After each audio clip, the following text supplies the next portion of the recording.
Dans vos agendas, on vous parle régulièrement de l'actualité des villes desservies au départ de l'aéroport de Charleroi-Gosselies. Et on va à Oslo le temps d'un week-end. On découvre notamment la Chambre des communes, The House of Commons de Marianne Eske. C'est dans le centre d'Oslo. C'est une des plus grandes artistes de Norvège. Elle a inauguré en octobre dernier son dernier projet, Oslo Pilot. Le projet est de déplacer une petite maison dans le centre d'Oslo. Alors cette petite maison est le premier projet d'une série d'œuvres d'art conçues et réalisées dans les espaces publics dans la capitale norvégienne. On peut découvrir ainsi une sorte de petite hutte qui est porteuse de tous les graffitis tracés par les bergers puis par les randonneurs qui s'y sont abrités tout au long des 3 siècles précédents. Et en revendiquant cet espace extérieur très codifié, eh bien, la Chambre des communes positionne 2 réalités distinctes. La vie rurale confronte le siège du pouvoir gouvernemental. C'est absolument curieux à voir. C'est à Oslo et c'est au départ de l'aéroport de Charleroi.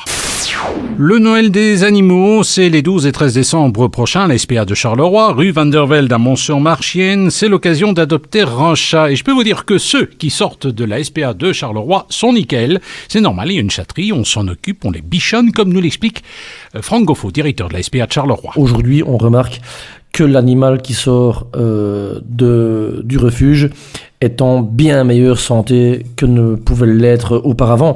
Le problème des chats est la période de quarantaine et la période d'incubation. Un chat qui peut paraître en super forme sur le comptoir de l'accueil en partant peut, dans 2-3 jours, se retrouver tout simplement cadavérique, un manque de faim, un manque de nourriture, un manque d'envie de se nourrir tout simplement, et c'était la mort.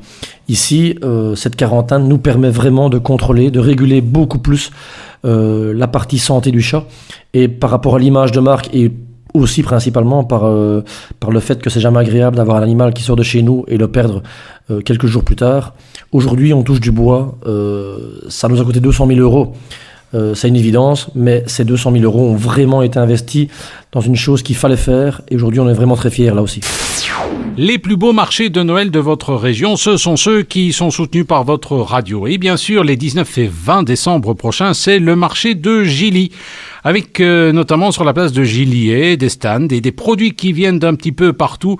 On n'a pas limité le choix, comme nous l'explique Michel, un des membres du comité d'initiative gilicienne. Non, il y a un peu toutes sortes de produits. Nous avons vraiment un panel très, très large de produits. Nous avons des gens qui viennent de l'étranger, avec par exemple du fromage ou des salaisons, mais nous avons aussi des produits locaux. Nous avons des gens qui viennent ici de la région, qui vendent des fleurs, des montages de Noël, ou des bonbons, des friandises, des livres pour adultes ou enfants. Voilà, nous avons un peu de tout pour l'instant.